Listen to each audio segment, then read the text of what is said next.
오늘부터 잠언을 중심으로 슬기로운 인생 수업 시리즈 설교를 진행하게 됩니다. 여러분들 주보에 보면 이렇게 말씀 카드가 있습니다. 우리 각 가정에서는 자녀들과 함께 말씀을 나눈 다음에 각 주제에 맞춰서 함께 적용을 좀 나눠주시면 좋겠어요. 그래서 우리 자녀들이 잘 적용을 하고 또 암송 구절이 매주 나가거든요. 그걸 체크하신 다음에 부모님이 옆에다가 이렇게 사인을 해주시면 교회에서 우리 담당 교육자들이 도장을 찍어줄 겁니다. 혹시 이제 부모님이 안 계시고 따로 나온 학생들은 우리 선생님들이 이렇게 사인을 해줄 거거든요. 그래서 이거를 10개를 모으면 나중에 소정의 상품을 드리려고 하는데 특별히 이번에 유치부부터 우리 정교회가 함께 잠언을 통하여서 하나님께서 우리에게 주시는 슬기로운 또 인생 수업을 함께 배워가길 소망합니다. 여러분, 잠언이라는 말은 그 히브리 언어로 마샬이라고 하는데요, 격언, 속담, 비유라는 뜻이 있어요. 그래서 여러분 잠언을 이제 보게 되면 뭐 독수리처럼 날아가라, 아니면 빈궁이 두족같이 임할 것이다 라고 해서 뭐뭐와 같이, 뭐뭐처럼이라는 비유를 통해서 우리에게 지혜를 줍니다. 또 잠언을 한자로 표현할 때 바늘, 잠자를 사용하거든요. 이것은 뭐냐면 바늘이나 송곳처럼 삶의 정곡을 찌르는 교훈적인 내용을 준다라는 뜻입니다.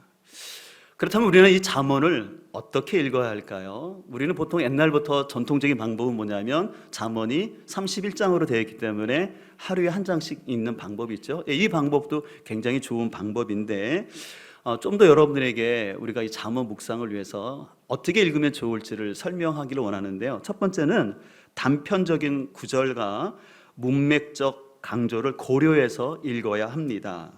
잠언은요, 어떤 병형이나 또 대조, 비교를 통해서 우리에게 많은 교훈을 주는데 1장부터 9장까지는 좀 문맥적인 상황에서 좀 읽으면 좋고요. 이제 10장부터 30장, 31장까지는 단편적인 여러 가지 주제들이 나오고 있어요.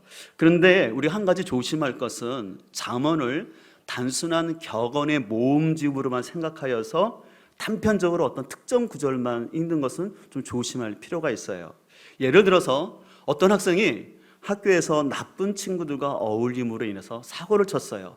그래서 학교에서 부모님을 오시라 하고 부모님에게 이런 좀 지도를 해달라고 한 거죠. 그러니까 당연히 부모님이 학교 갔다 온 다음에 자녀에게 얘기하는 거죠. 또 다시는 그 친구들과 어울리면 안 돼 라고 야단을 쳤죠. 그 아이가 예 알았어요 하고 이제 새로운 마음을 가지고 큐티를 하겠다고 딱 큐티 말씀을 폈는데 잠언 18장 1절을 본 거예요. 어떤 말씀이 나왔냐면 무리에게서 스스로 갈라지는 자는 자기 소욕을 따르는 자라 온갖 참 지혜를 배척하느니라 라는 말씀을 딱 읽은 다음에 부모에게 가서 그런 거예요. 부모님, 친구, 이 무리에서 갈라지는 것은 자기 소욕을 따르는 거기 때문에 제가 이 친구들 헤어지지 않고 계속 이들과 만나겠어요 라고 말한다면 부모님 입장에서 얼마나 답답하겠습니까? 이런 식으로 잠언을 읽으면 안 된다는 것이죠. 또 우리 잠언을 읽을 때는 성경 전체적인 가르침 속에서 잠언을 읽어야 됩니다. 잠언은 기본적으로 원인과 결과, 흔히 인과응보라고 말하는데 기본적 질서 차원에서 우리가 하나님 앞에 근실하고 성실하게 살아가면 하나님께서 복을 주신다라고 얘기를 합니다. 예를 들어서 잠언 11장 16절을 보게 되면 근면한 남자는 재물을 얻는다라고 말씀하고 계세요.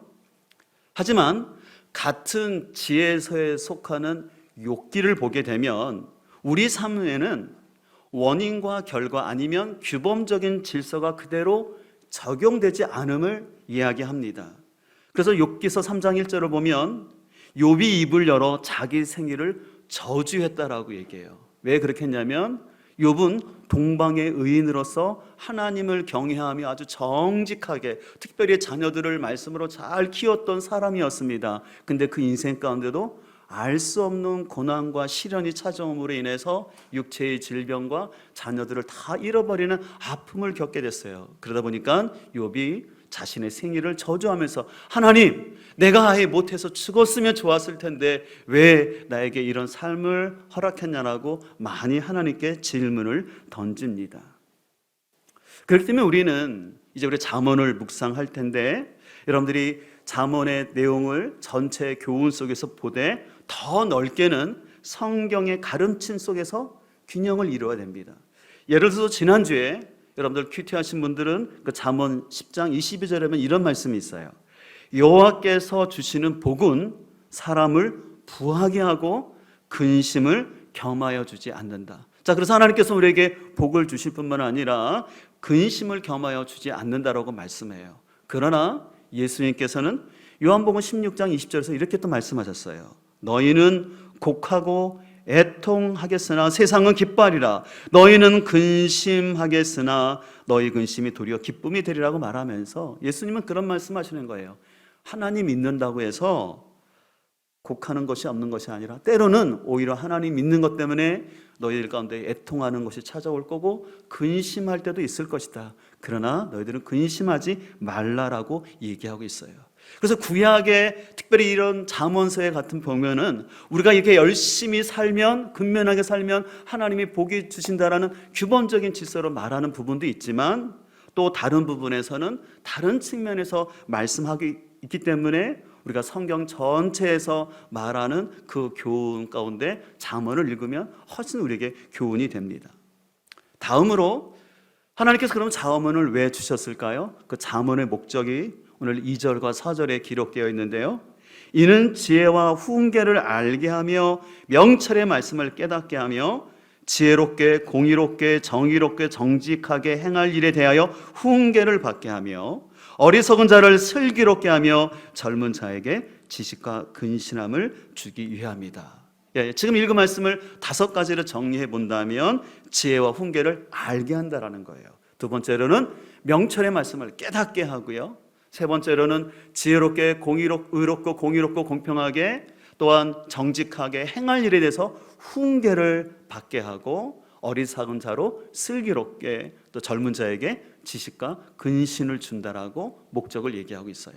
근데 잠언을 보게 되면 그래서 10장부터 보게 되면 한 20가지의 다양한 주제들이 나오는데 그 20가지의 것을 간편하게 3가지로 정리한다면 제가 볼 때 잠언은 첫 번째로 우리 성품에 대해서 다시 말해서 마음을 잘 관리하는 것이 지혜인 것을 교훈하고요. 또한 우리가 어떻게 관계를 해야 될지 그리고 어떻게 언어 생활을 해야 될지에 대해서 교훈을 주고 있습니다. 이런 잠언의 말씀을 한마디로 말한다면 슬기로운 지혜를 우리에게 가르치고 있어요. 그렇다면 잠언이 강조하는 슬기로운 삶의 지혜는 무엇일까요? 그것이 바로 잠언의 핵심인데요. 바로 하나님을 경외하는 삶입니다. 그래서 오늘 7절은 이렇게 말합니다.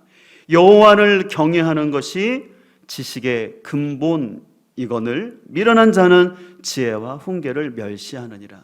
이 7절 말씀은 오늘 1절부터 7절의 결론이면서 또한 전체 서론과 함께 잠언의 핵심을 얘기합니다. 이 경외라는 것은 하나님을 존경하는 태도에서 나오는 거룩한 두려움이라고 말할 수 있어요. 또 잠언이라는 경외라는 단어는 성경에서 171회나 등장하고 또 잠언에는 20번이나 반복되어집니다. 너무나 중요하기 때문에 잠언을 마치는 마지막 31장 30절에도 다음과 같이 말씀합니다. 고운 것도 거짓되고 아름다운 것도 헛되나 오직 여호와를 경외하는 여자는 칭찬을 받을 것이니라 말하면서 잠언의 시작과 끝이 경외라는 단어로 쫙 맞춰지는 것을 볼 수가 있어요. 그렇기 때문에 경외는 하나님을 향하여 갖는 존경과 헌신, 충성과 봉사의 마음이라고 설명할 수가 있습니다. 근데 하나님을 경외한다라는 의미가 좀 우리에게 잘 와닿지 않을 수 있기 때문에 좀 더 하나님 경외의 의미를 살펴보기 위해서 이번에는 제가 경외가 아닌 것을 좀 설명을 드리려고 해요. 다시 말해서 하나님을 경외하는 것이 아닌 모습은 뭐냐면 첫 번째로 공포나 무서움 때문에 하나님을 믿는 것은 경외가 아닙니다. 다시 말해서 내가 하나님의 말씀을 지키지 않으면 벌을 받거나 가정과 사업에 어떤 일이 발생할까 봐 무서워서 믿는 것은 하나님을 경외하는 것이 아니라는 것이죠. 제가 고등학교 2학년 또 3학년 때 저희 담임 선생님이 그 성동 기계공고에서 무섭기로 소문난 분이셨어요. 그래서 이분은 학기 초만 되면 누가 지각을 하면 저희 시대 때는 몽둥이로 앞으로 불러내서 아주 심하게 때리던 시대였어요. 그러다 보니까 저희 반은요, 계속해서 매달마다 지각과 결석이 없는 학급, 우수 학급이 돼가지고 상을 받았던 그런 학급이었어요. 그런데 저희 선생님이 한 번은 시험 출제위원으로 한 달간 다른 곳에 가셨어요. 그리고 다른 선생님이 오셨는데요, 그 한 달 동안 우리 학급 분위기가 와르르 무너지는 거예요.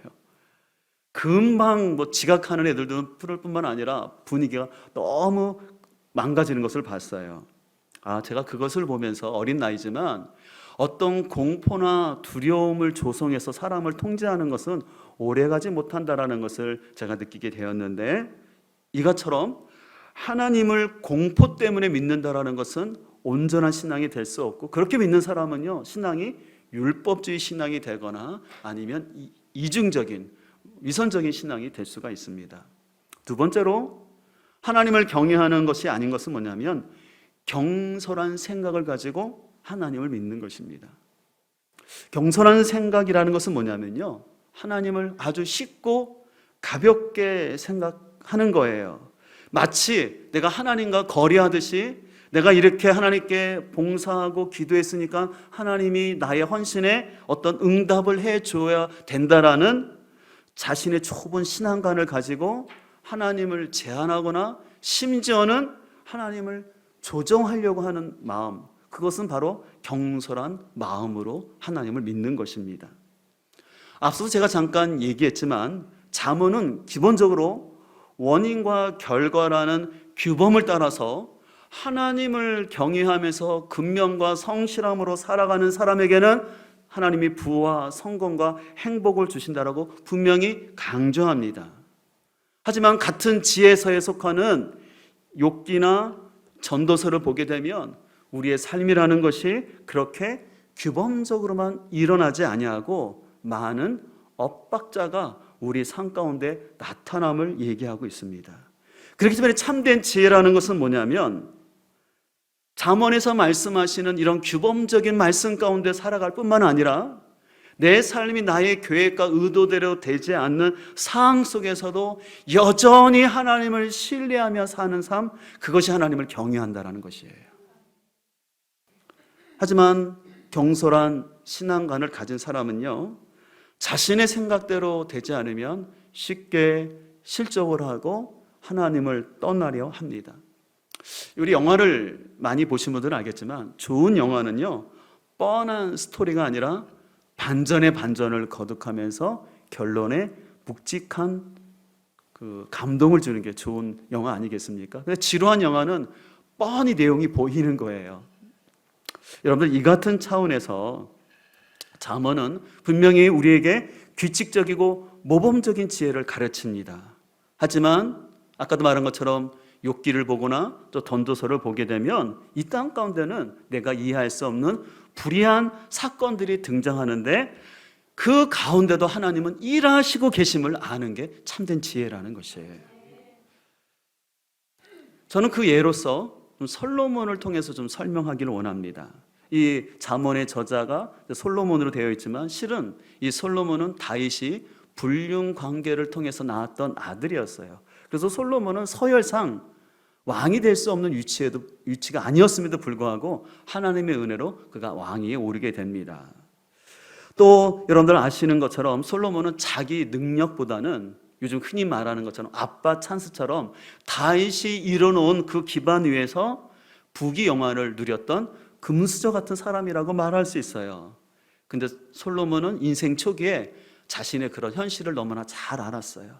그래서 자신의 한계를 알았기 때문에 그가 하나님 앞에 1000번제를 드리고 난 다음에 하나님께 지혜를 구했어요. 자, 그래서 열왕기상 3장 9절을 보게 되면 누가 주의 이 많은 백성을 재판할 수 있사오리까? 듣는 마음을 종에게 주사 주의 백성을 재판하여 선악을 분별하게 하옵소서. 솔로몬이 이것을 구하매 그 말씀이 주의 마음, 하나님 마음에 딱 들었어요. 그래서 여러분 아시는 것처럼 솔로몬이 구하지 않았던 부와 명예까지 주셨다는 것이에요. 하나님이 기뻐했던 것은 솔로몬이 듣는 마음, 바로 그게 지혜거든요. 그렇기 때문에 하나님이 솔로몬을 축복해 주셨어요. 그러나 여러분들 아시는 것처럼 솔로몬은 얼마 지나지 않아서 자신의 왕국을 자신의 힘으로 지키겠다라는 생각 속에서 정략 결혼을 하게 되고, 그 정략 결혼을 통해서 많은 이방 여인들을 얻음으로 인해서 우상 숭배에 빠졌던 것을 알 수 있습니다. 그로 말미암아 이스라엘 백성들이 하나님을 떠나게 하고, 그리고 자신의 사후에 자신의 잘못 때문에 남북이 갈라지는 단초를 제공했던 것이 솔로몬이었던 것을 볼 수가 있습니다. 비록 솔로몬이 이 잠언을 비롯한 여러 책들을 지었지만 우리는 이 솔로몬의 삶을 통해서 우리에게 그 인간의 연약함과 죄성을 보게 하는 것입니다. 그래서 우리는 솔로몬의 삶을 통해서 깨닫는 것은 내가 어떠한 상황과 어떤 형편에 있든 간에 끝까지 하나님을 경외하며 사는 것이 참된 지혜인 것을 우리가 배울 수 있는 것이죠. 그런 차원에서 우리는 때때로 내가 부족하다고 너무 슬퍼할 필요도 없고 많다고 해서도 좋아할 것은 없는 것 같습니다. 다만 내게 허락하시는 그 분복을 감사하면서 자족하면서 어떠한 상황 속에서도 하나님을 경외하며 살려고 하는 것, 이것이 바로 하나님을 섬기는 지혜의 삶이라는 것이죠.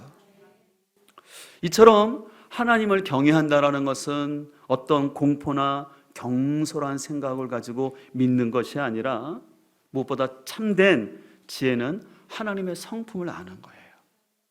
그리고 하나님의 행하심을 아는 거예요. 그래서 하나님의 성품과 행하심으로 인하여서 하나님을 내가 존경하면서 거룩한 두려운 마음 갖는 것이 경외라고 말할 수 있습니다.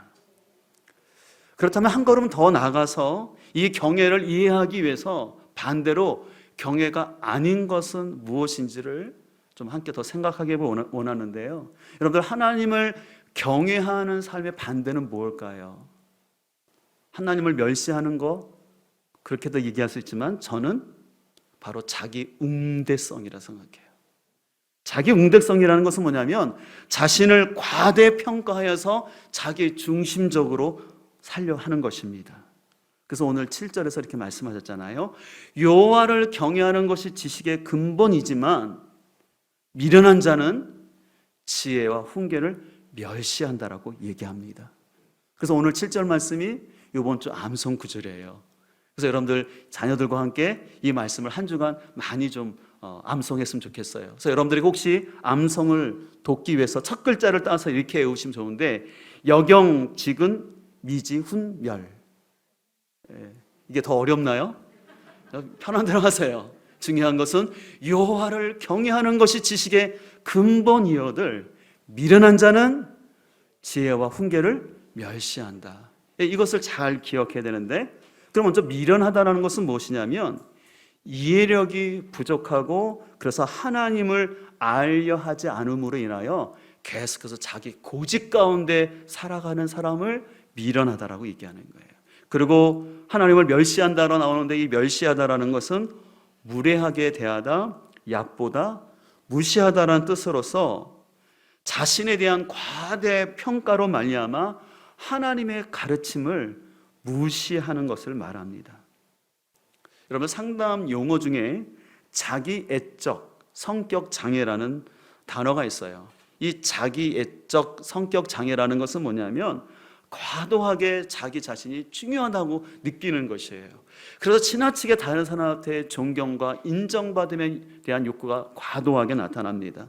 그로 인하여서 타인에 대한 공감이 결여지는 상태에서 계속해서 살아갈 때 이 자기애적 성격 장애가 많이 나타날 수 있습니다.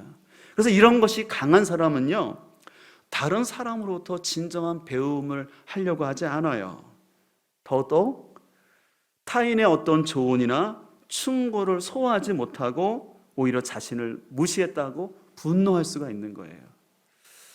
또 죄송하지만 이런 경향이 강한 사람들은 설교를 들으면서도 오해할 수가 있는 거예요. 왜냐하면 설교자는 전혀 그런 의도로 가지가 아니라 하나님의 말씀을 설교를 했을 뿐인데, 이 자기애적 성격 장애가 강한 사람은 설교자가 나를 공격한다라고 오해하고 그것 때문에 오히려 시험이 들고 신앙 가운데서 흔들리는 모습을 나타날 수 있습니다. 그 이유는 뭐냐면 자기 자신을 너무 과도하게 생각하고 자기 자신이 모든 중심에 놓다 보니까 자신의 약점을 말해주는 것도 싫게 생각하고 또 오히려 그것을 자신을 향한 공격이라고 오해할 수가 있는 것이죠. 그렇기 때문에 이 사람은 자신의 한계를 인정하지 않음으로 인해서 계속해서 변함이 없이 그냥 옛날 그 모습 가운데 살아가게 되고, 그래서 흔히 고집이 강한 사람이라는 말을 듣게 됩니다. 이에 반해서 하나님을 경외하는 사람은요, 모든 영역에서 하나님과 연결짓기를 하는 거예요. 더 쉽게 말한다면 하나님을 의식하며 살아가는 거예요. 또 다르게 표현한다면 하나님의 눈치를 보며 살아가는 거예요. 우리는 눈치라는 표현을 좀 부정적으로 많이 사용하지만 저는 신앙적인 차원에서 우리 믿는 백성은 당연히 하나님의 눈치를 보며 사는 것은 저는 건강하다고 생각합니다. 단순히 하나님이 무서워서가 아니라 하나님을 경외하기 때문에 하나님을 의식하는 건 당연한 거라고 생각하시죠. 하는 거죠. 그래서 자신의 출발이 어디서 왔는지 하나님과 연결시켜 보는 거예요. 또 인생의 진로와 계획에 대해서도 하나님과를 의식하면서 하나님과 연결시키는 거죠. 우리 어제도 우리 청년 대학부를 대상으로 결혼 예비학교를 했는데, 내가 어떤 연애를 하고 어떤 가정을 꾸미고자 할 때 과연 이 결혼을 통해서 하나님께서 원하시는 뜻이 무엇인지를 계속해서 하나님과 연결시켜 보는 것입니다. 그래서 더 나아가서는 내 가정과 교회 신앙생활 가운데서 하나님이 원하시는 것이 무엇인지 늘 하나님과 연결시키면서 사는 것, 그것이 바로 하나님을 경외하는 삶이라는 것입니다. 그래서 하나님을 경외한다고 해서 꼭 성경책을 꼭 이렇게 품고 다니고 또 기도할 때 무릎을 꼭 꿇고 해야지만 그것이 단순히 경외함이 아니라 일상의 삶 가운데서 하나님과 연결하여서 하나님을 생각하는 것, 그것이 하나님을 경외하는 삶입니다. 그러나 하나님의 말씀을 멸시하는 사람은 자신의 지식과 경험, 느낌을 절대적으로 생각하면서 하나님과 단절해요. 하나님과 연결시키지 아니하고 그냥 주일 예배 나왔을 때만 하나님과 접촉된 시간이고, 나머지 일상에서는 자녀를 양육하거나 어떤 돈을 벌거나 그런 데서는 하나님과 연결시키지 아니하고 그냥 세상적 방법으로 계속 살아가는 모습입니다. 그러나 하나님을 진정으로 경외하는 사람은요, 자신의 배움과 경험이 있지만 그것을 자랑하기보다는 하나님의 가르침의 뜻이 무엇인가를 생각하는 거죠. 그래서 이것이 내적으로 충만히 있는 사람은 하나님을 경외함이 어떤 외적으로 나타나냐면 바로 하나님 앞에 예배하고 기도하는 자리를 우선적으로 찾으려고 하는 거예요. 우리가 늘 하나님과 접속할 수도 있지만 내가 더 하나님을 의식하고 연결할 수 있는 시간은 기도의 자리이기 때문에 그 기도 시간을 더 가지려고 하는 거죠. 그리고 또 하나님 함께 예배하는 시간을 소중히 여기고 거기에 우선순위를 두는 것이 하나님을 경외함의 외적인 표현이라고 말할 수 있습니다. 그렇지만 하나님을 경외하지 않는 사람은요, 자신의 생각과 감정을 끊임없이 더 묵상하면서 하나님보다는 자꾸 사람을 쫓아가려고 해요. 그래서 사람을 만나서 위로받고 더 인정받으려고 하지만 또 그 관계 속에서 상처받고 또 그것이 반복되는 것을 볼 수가 있습니다. 또 우리가 하나님을 경외하는지 안 하는지를 자녀 교육을 통해서도 나타날 수 있는데요, 하나님을 진정으로 경외하는 사람은요, 자녀들의 삶 가운데도 그 자녀가 하나님을 먼저 경외하는데 더 관심을 둡니다. 그러나 하나님을 경외하지 않는 부모는 자녀 교육에 있어서도 자녀가 하나님을 경외하는 삶에 대해서는 별로 중요하게 생각하지 않고 가볍게 생각하는 거예요. 예를 들어본다면 학교 선생님이 부모에게 전화가 온 거예요. 누구누구 학부모시죠? 예. 근데 누가 요즘 이틀씩이나 학교를 안 나왔어요. 그럼 네? 우리 애가 그 학교를 안 나왔다고요? 죄송합니다. 제가 꼭 저기 해서 다음에 학교 잘 보내도록 하겠습니다. 그렇게 전화를 받았어요. 다음에 교회에서 담당 목사님과 선생님이 전화 왔어요. 권사님, 집사님, 요즘 누가 좀 예배 잘 안 나오고 있어요 하면 그냥 피곤해서 애가 못 왔어요. 예, 이렇게 하는 분이 없겠지만 이 모습을 통해서 내가 누구를 경외하는지를 알 수가 있는 거예요. 진정으로 하나님을 경외하는 부모라면 비록 우리 자녀가 학교에 좀 제대로 못하고 직장 생활을 좀 못한다 할지라도 예배 드리는 것을 소홀히 한다면 그것을 못 견디고 부모가 그것이 기도 제목이 될 줄로 믿습니다.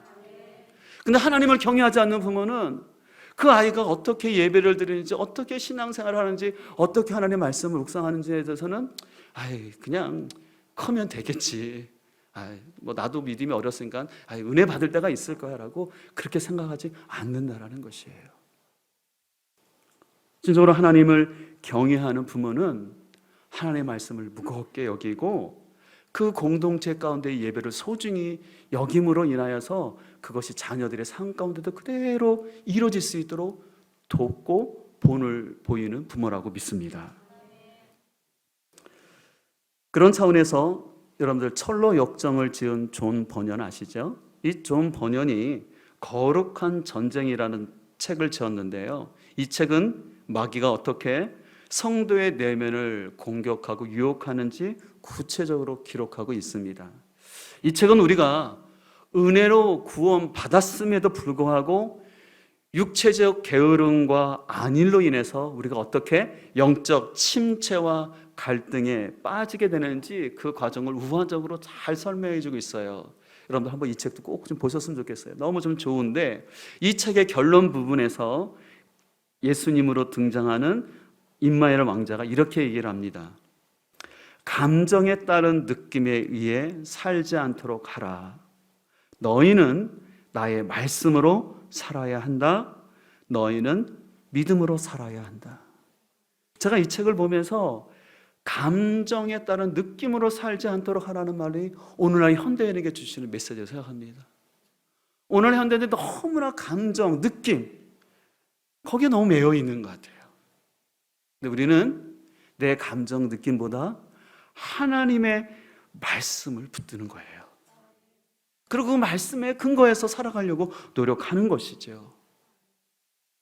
여러분, 이건 차원에서 우리 구주 예수님께서는 자신의 감정과 생각이 아니라 철저히 하나님의 말씀에 순종하셨던 것을 볼 수가 있어요.